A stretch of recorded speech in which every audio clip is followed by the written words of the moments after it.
우리 22.4.2의 부사적 용법을 한번 살펴보도록 하겠습니다. 자, 정의와 구문 한번 살펴볼게요. 1번, 분사는 동사에서 만들어진 형용사이기 때문에 형용사의 용법에 준하는 용법을 가집니다. 그럼에도 불구하고 형용사의 서술적 용법을 분사에서는 부사적 용법이라고 부릅니다.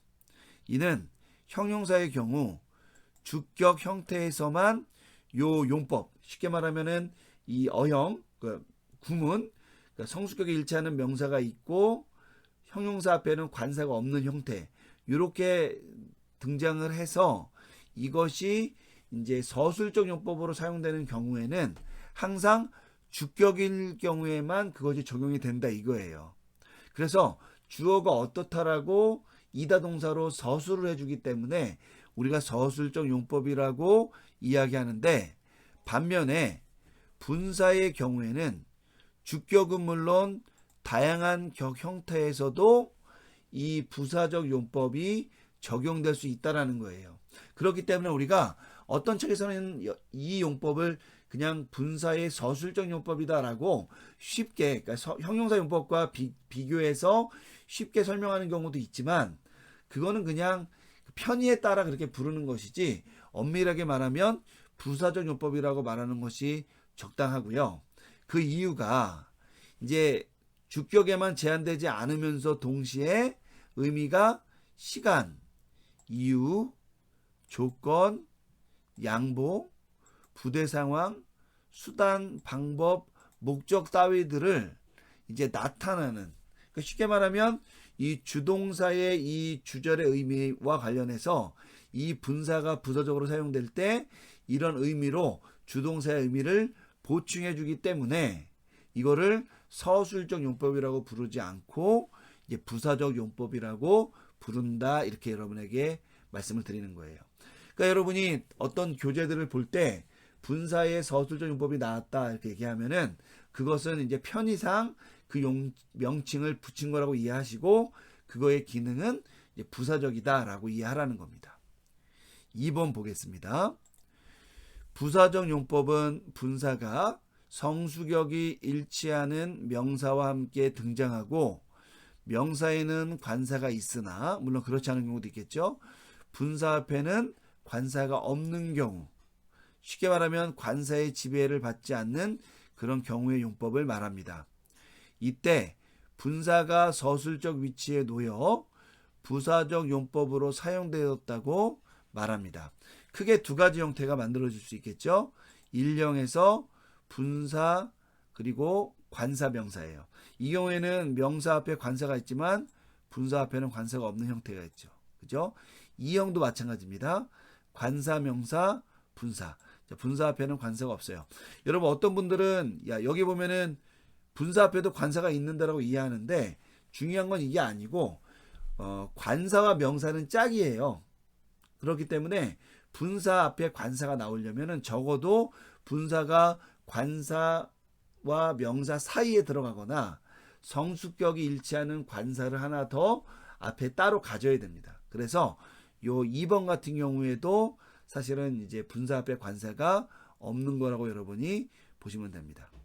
자, 형용사의 경우 제1형은 형용사가 강조되고 제2형은 명사의 일부 강조점이 오지만, 분사의 경우에는 시간이나 논리의 전후에 따라 분사의 위치가 결정되기 때문에 이런 어떤 강조점은 특별하게 형성되지 않는다라는 거 여러분이 주의하시기를 바라겠습니다. 3번, 명사와 분사 모두가 관사를 동반하지 않는 경우에도 문맥적으로 한정적 관현적 용법으로 해석되는 경우가 있듯이 이제 분사적 용법 같은 경우에도 이런 어떠한 의미가 형성이 될 수 있기 때문에 여러분들이 문맥을 잘 보고 이제 부사적 용법 같은 경우에도 그 의미를 결정해야 된다라고 말씀을 드립니다. 자, 22.4.2.2의 이제 부사적 용법의 어떤 그 용법의 내용을 한번 살펴보도록 하겠는데요.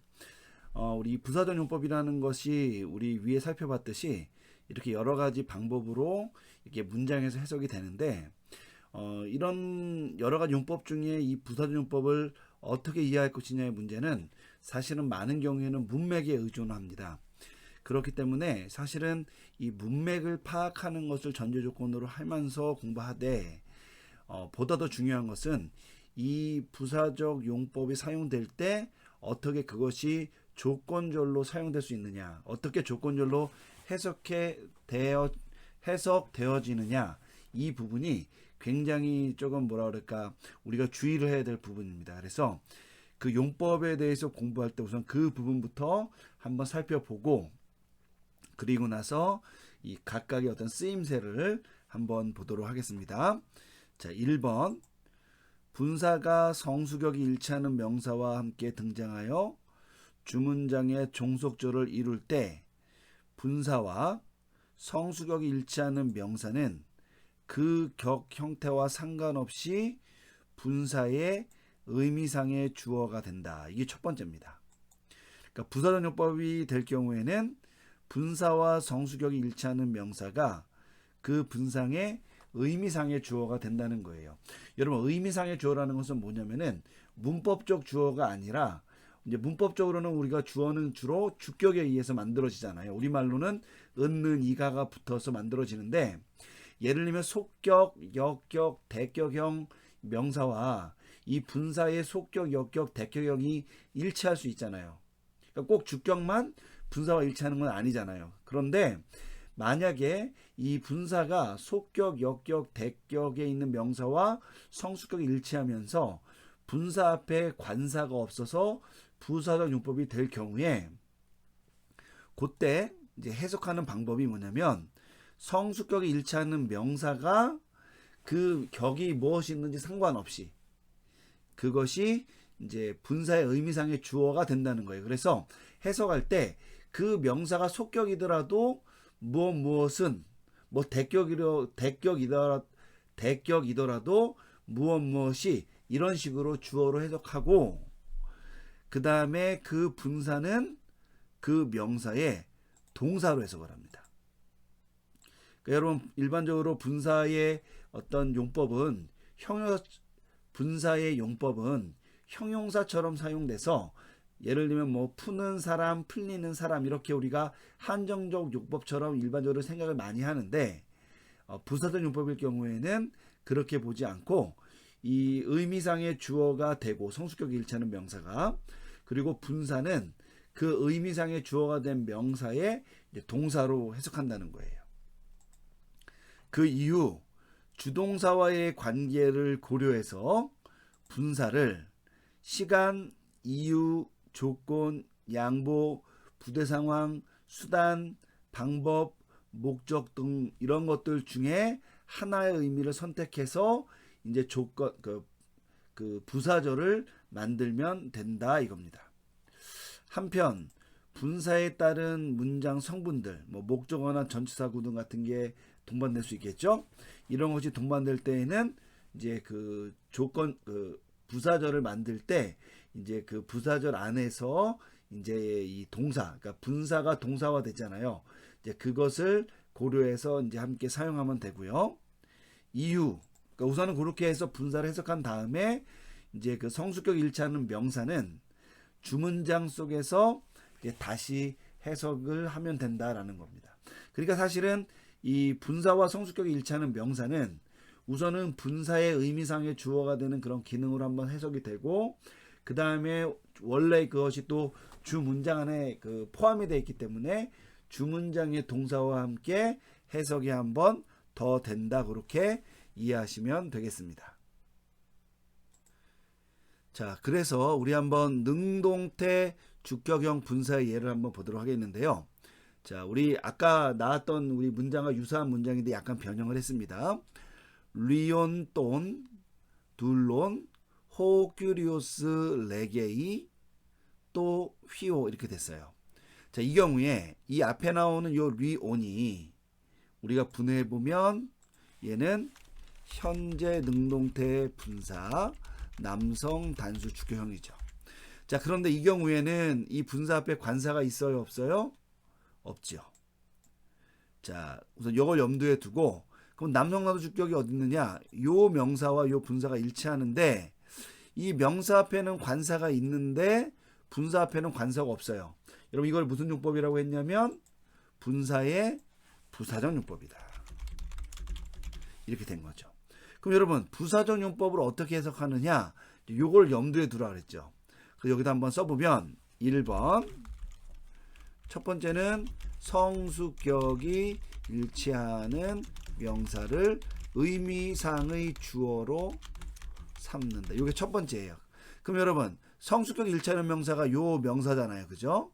그러니까 요거를 이 분사의 의미상의 주어로 삼는다는 거예요. 그럼 이렇게 됩니다. 그 주인이 이렇게 되고요. 자, 두 번째는 뭐냐? 분사를 일반 동사처럼 해석한다는 거예요. 그럼 이렇게 되겠죠? 그 주인이 푼다. 누구를 풀어요? 그 종을 푼다. 이렇게 해석하는 거죠. 그리고 나서 세 번째로는 이제 이 문맥에 따라서 시간, 조건 등의 부사절로 해석하는데 일반적으로는 우선은 시간적으로 해석을 하고요. 이 경우에 현재 분사면 동시, 그죠? 그리고 과거 분사면 한시제 앞. 이렇게 된다는 거 여러분이 기억을 하시면 좋죠. 자, 그럼 이렇게 되겠죠?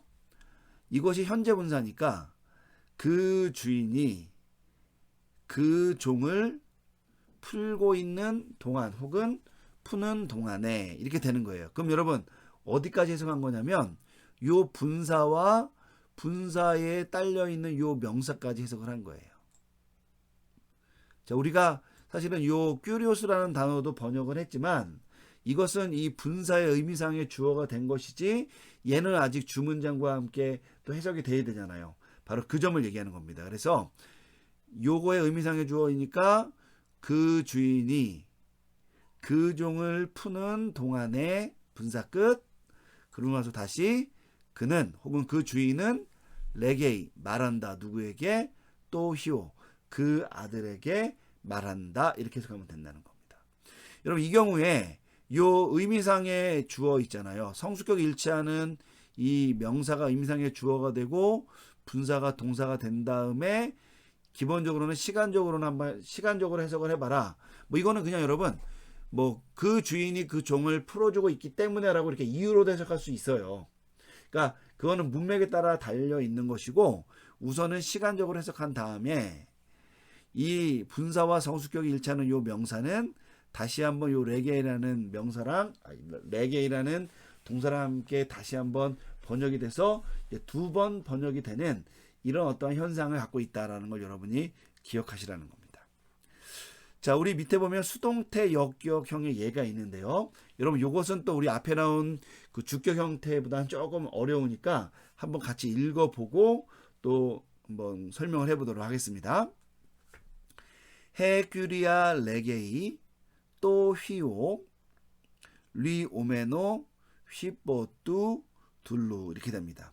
여러분 여기서 있잖아요. 요 리 오메노가 이제 분사 형태죠. 얘를 분해해 보면 얘는 풀다 동사의 현재 수동태, 문맥상 수동태입니다.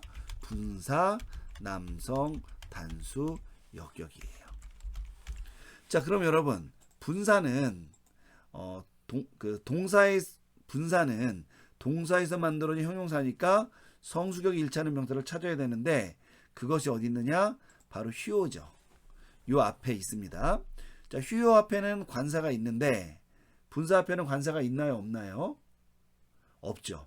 물론 어떤 분들은 여기 이렇게 관사가 있는데요. 여러분 이 관사는 명사와 짝을 이룬 거니까 사실상 분사와는 짝을 이루지 못한 거예요. 그럼 어떻게 됐느냐? 성수격이 일치하는 명사가 있는데 명사 앞에는 관사가 있지만 분사 앞에는 관사가 없어요. 이런 용법을 뭐라 그랬느냐? 분사의 부사적 용법 이렇게 된다. 자, 여러분 부사적 용법이 되면 어떻게 해석하느냐? 우리 여러 번 얘기했지만 바로 위에서 살펴봤던 요 방식대로 여러분이 해석을 하면 되는 거예요. 자, 여러분 요 규칙대로 그대로 적용을 해서 해석을 하면 돼요. 좌로나 우로나 치우치지 말고. 자, 그럼 1번 성수격이 일치하는 명사가 의미상의 주어가 된대요. 자, 그럼 여러분 요 리오메노랑 성수격이 일치하는 명사가 뭐예요? 또 휘오죠. 그럼 얘가 뭐가 된다? 의미상의 주어가 된다 이거예요. 한번 써볼게요. 그 아들이. 근데 여러분 지금 또 휘오는 그 형태적으로 그 아들이 돼요, 안 돼요? 안 되죠. 왜? 역격이니까 우리 생각에는 뭐라고 번역해야 되냐면 그 아들에게 이렇게 번역해야 되잖아요. 그런데 요 분사의 부사전용법의 규칙에 따르면 분사와 성수격이 일치하는 명사는 그 격이 무엇이든 간에 의미상의 주어가 되니까 은는 이가를 붙여야 된다 이거예요. 그러니까 그거를 그냥 믿고 가는 겁니다. 그러면 그 아들이 그리고 나서 분사는 동사처럼 해석하니까 풀다의 수동태니까 풀리는 이고요. 그리고 얘가 현재니까 동안에 이렇게 하면 되겠죠. 자, 근데 누구에 의해 풀리냐? 휘뽀뚜 둘루예요. 자, 이거는 뭐 따로 분해하지 않고요. 그 종에 의해 풀리는 동안에 어떻게 되느냐? 이제 주문장의 주어 동사가 그러니까 주문장 동사의 주어가 등장해야 되겠죠. 그게 바로 뭐냐면 해규리아예요. 그죠? 그러니까 얘는 정말 주격 명사죠. 그 여주인이 뭐하냐? 레게이 말한다예요. 자, 누구에게 말하느냐? 또 휘오 그 아들에게 말한다. 이렇게 되는 거죠. 여러분 그러면 이 아들이라는 표현이 사실은 요 그 아들에게라는 요 표현인 거잖아요. 그런데 이 분사와 성수격이 일치하는 명사가 의미상의 주어가 되니까 분사에 이것이 아들이라고도 번역이 되었다. 그 점을 말씀드리는 겁니다. 그러니까 여러분들이 분사의 부사전 용법은 요 앞서 언급했던 요 세 부분, 물론 요 앞 페이지에서 제가 요 앞 페이지 303페이지에서 이 부분을 설명을 드렸는데 여하튼 이렇게 요약된 요 부분을 항상 염두에 두고 적용을 해야 된다는 걸 여러분이 기억하시면 좋을 것 같아요. 자, 우리 2번 한번 보도록 하겠습니다. 한편 위의 예들에서 분사의 부사적 용법이 종속절로 번역될 때 시간으로 해석되는 것에 주의할 필요가 있다. 그러나 분사의 부사적 용법이 항상 시간적 개념으로 번역되는 것은 아니다. 앞서 언급했듯이 분사의 부사적 용법은 시간을 포함해 이유, 조건, 양보, 부대상, 수단, 방법, 목적 총 8가지 정도로 해석이 가능합니다. 뭐 자세한 사항은 23과에서 우리 공부하도록 하겠습니다. 우리가 오늘은 이 분사의 어떤 개념과 또 분사가 어떻게 해석될 수 있느냐, 특별히 부사적 용법이 어떠한 식으로 해석되는 규칙을 갖고 있느냐를 다뤄보기 때문에 자세한 용법은 우리 23과에서 공부를 해보도록 하겠습니다. 그러나 가장 기본적 용법은 시간이기에 이 단락에서는 시간의 용법을 살펴보되 특별히 분사의 상대적 시간 개념에 초점을 이제 맞추고자 합니다. 여러분 상대적 시간에 대해서는 우리 앞선 22.3에서 한번 배웠죠. 그게 뭐냐면 현재 분사와 부정과거 분사가 있는데 현재 분사는 주동사가 현재든 과거든 상관없이 동시간을 나타내고 그리고 과거 분사는 그러니까 부정과거 분사는 한 시제 앞선 것을 나타낸다. 뭐 그런 개념이 있었잖아요. 바로 이제 그 점을 우리가 살펴본다고 생각하시면 되겠습니다. 자, 예문을 한번 보도록 할게요. 호 큐리오스 에르케타이 또 휘오 리 온띠 돈 둘론 이렇게 됩니다. 자, 그럼 여러분 우선은 요 분사부터 한번 해석을 하는데요. 분사가 여기 있죠. 자, 리 온띠. 자, 얘는 어떻게 분해되냐면 현재 능동태 분사고요. 자, 온토스 온띠니까 남성 단수 역격 형태예요. 자, 분사인데 성수격이 일치하는 명사가 있나 봤더니 요 바로 앞에 있고요. 자, 명사 앞에는 관사가 있는데 분사 앞에는 관사가 없어요. 그죠? 그러니까 얘가 무슨 용법이다? 이 경우에는 부사적 용법이 되는 거죠.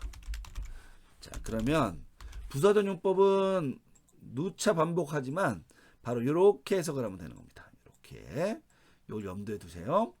자, 그러면 성수격이 일치하는 명사가 의미상의 주어가 된대요. 자, 그럼 얘가 주어가 되는 거죠. 이 분사에. 자, 그래서 그 아들이 썼고요.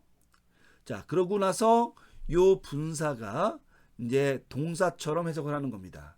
그리고 나서 이 딸려 있는 것들을 함께 묶어서 해석한다 그랬죠. 그래서 그 종을 푼다 이런 뜻인데 3번에 보니까 시간으로 맞춰서 해석한다 그랬잖아요. 그러면 이렇게 되겠죠. 그 아들이 그 종을 풀어주는 동안에 이렇게 해석했죠. 호큐리오스 그 주인이 또 휘오 그 아들에게 혹은 뭐 문맥상 그에게 에르케따이 간다 가고 있다 이렇게 해석하면 된다는 겁니다. 근데 여러분 여기서 우리가 뭐뭐하는 동안이라는 말을 썼잖아요.